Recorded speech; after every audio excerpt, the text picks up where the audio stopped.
Thank you, Alejandro. Yes, we are indeed with the 8-time national champion, Irina Krush. Irina, this match almost feels like a clash of generations. You are the established grandmaster. She's the upper-coming. How did you approach this match?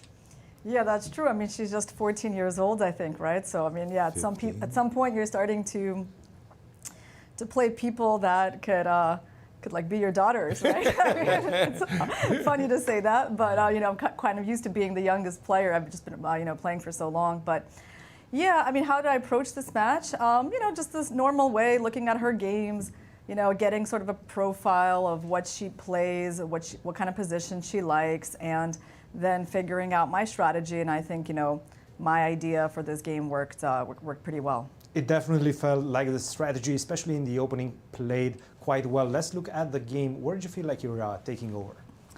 Yeah, well, she didn't play the move h6 in the opening, which is kind of important.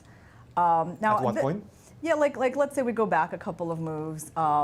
Before, let's say, actually right in the beginning, somewhere in the beginning, like the move h6, like she can probably include it at various points, but like it really should come kind of early, right? Because at some point you might not have it anymore because of bishop f6. So yeah, she should just be playing the same position with the move h6 because that gives her ideas of g5. Now, since she played without this move, she didn't really have this h6 g5 idea anymore. And so she went for knight c4, which I thought was interesting. We go a few moves further. Yeah, here we are. So c5, yeah, you have to take with the knight. And now knight c4 is pretty much what black has to do this and try to gain the tempo on the bishop on g5. And it was a kind of a big moment for me because at first I was even thinking like maybe I should castle and I had to decide between bishop f4 and bishop h4. But ultimately I just went for bishop h4. I stayed on this diagonal. Decided not to give up the bishop so easily. And yeah, honestly, I just liked my position here. Like I grabbed this pawn, and I was surprised that she never took it back. Didn't want to take right. I didn't want to take it. I mean, of course, I liked my position, but I certainly was expecting black to take this pawn at some point. And here I just have like so many choices, right? I went for queen a6, which just seems like very simple, and playing for c4. Here I'll show you one interesting tactical point. Okay, yeah. So it says double question mark, knight d2. Yeah, let's keep going. Knight c4, and here I was looking at the move knight f3. And I think, you know, white is definitely in a position where they can start thinking about winning a piece. And the reason I didn't go for this one is because of queen b2, which I think is the only move. And she kind of annoyingly attacks my rook on c1. So I cannot capture the knight on d7. So I didn't really see a way past this. This queen on b2 is pretty untouchable. So I'm not sure like in what way knight d2 was like a total blunder because I didn't see like how I was winning a piece. But what I went for, you know, was still pretty nice for white. Your extra pawn up, and well, when we saw a position where your knight was on d6, like right here, we just like said, whoop, yep. That's it. Irina's just going to, you know, reel home the victory. And you probably felt that way, that you were doing a very good job for a very long time. And then you gave her a chance by giving up your beautiful knight. Yeah, so knight c8, right. Yeah, of course I was very happy to get in like f3 and e4. Then I saw she could like try to trade the knight.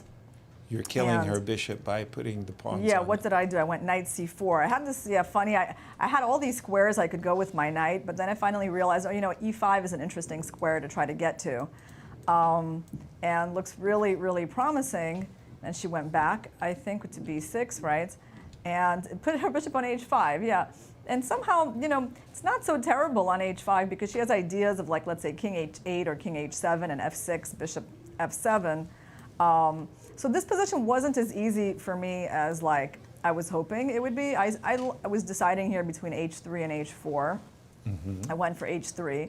And of course, putting the king on h2 was one of the best things I did in this game, as it turned out, you know, because it was very safe there. Right. Yeah, and how did those knights come off? Yes. With knight d7. Oh, there, yeah. Rook d6, yeah.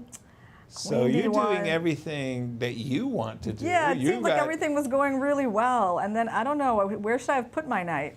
Well, I could imagine that knight d3 might have been a decent start because you could get to play knight f4 later. Yeah. She'll go like queen c2, I guess. I see. This is what you were thinking. Yeah, I mean, I didn't think it was that clear since her bishop returns to f7 and she's got, like, of course I'm better, but yeah, maybe I have a5. Yeah, I'm thinking knight f4. But you know, I never wanted her knight to go to c4, e3, and f1. That was, you know, another thing that yeah, it's interesting. So the knight trade was that bad, yeah? But no, of course, I could feel that my advantage was, you know, a lot of it gone, yes. Here, remarkably, I think, Christian, help me out here. I think you were pointing out the computer was saying bishop c6, and it's not that bad. Well, even after queen to d4, I think, rook to b4, I think was played, and then, no, queen to a3. Okay, bishop to c6, this was still fine. But I do think that queen d7, bishop b7 was just the wrong way. Because now you get to open up the position, I think. Now you got... Yeah, this I was happy about. Once I got my rook to d7, then, finally, you know, it should be winning. Yeah, you finally got your grippers back on. And you went on to win the game. How does it feel behind the chessboard once more? Are you getting the feeling of the pieces? Yeah, I think so. I think this was a pretty good game to get into it because we did kind of get lower on time, so there was that kind of tension at the end.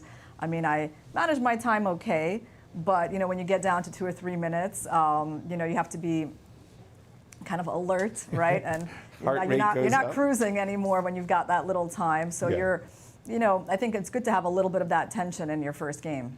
And Fabiano was mentioning something very interesting, this time control, that you don't get a second time control. He said he probably played this type of event 10 years ago. When was the last time you remember playing this time control? Yeah, there was a point when this kind of time control was pretty popular, and I definitely remember playing it, I guess even in, maybe in like, I don't know, Olympiads or World Championships. But they've moved away from this, and it's true, I have not played just pure game 90 in like a really long time.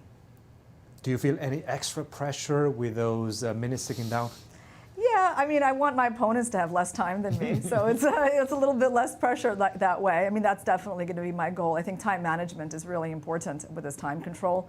I mean, I don't think I'm the best, you know, having like 30 seconds on the clock, so like I will definitely make an effort to have more time than my opponents. Irina, thank you very much for joining us, and we'll see you tomorrow. Thank you, guys. Thank you, Thank you, Irina, and thank you